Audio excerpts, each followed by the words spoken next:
Hello guys, आज चाहिँ मैले युट्युबमा देखेर चाहिँ यो के भन्छ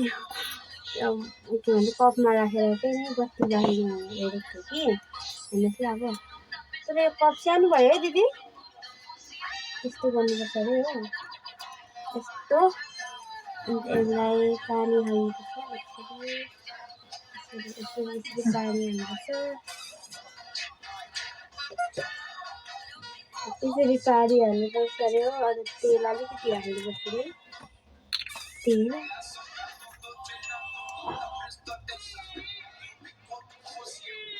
हाल्यो। हेर्नु न टेक्निक गरेको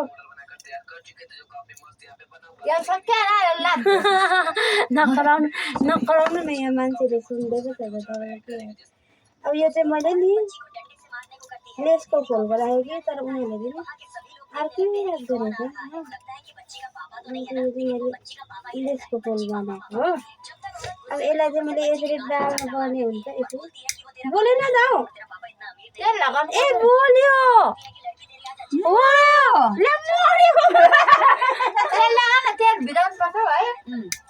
तेल लगाएर सलाई भिजाउनुपर्छ। के भएको हौडै हुँदो रहेछ त्यो, युट्युबमा देखेको थिएँ नि त मैले।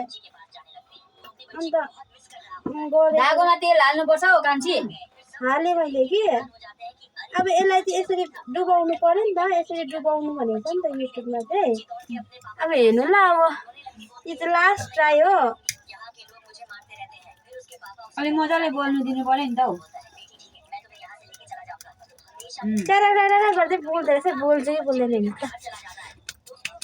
1 मिनटको न त्यो सर्ट भिडियो हो होइन। यसरी चाहिँ फोनै उल्टा पक्रिरहेको रहेछु मैले दिदी। हेर्नु न कस्तो दामी देखेँ नि आमा। सयपत्री फुलाको बत्ती आमालाई दिएको मैले आज। आमाजी तपाईँ के भन्नुहुन्छ यस्तो कला गर्दाखेरि? कला चाहिँ दामी छ है मेरो, जे होस् है दिदी।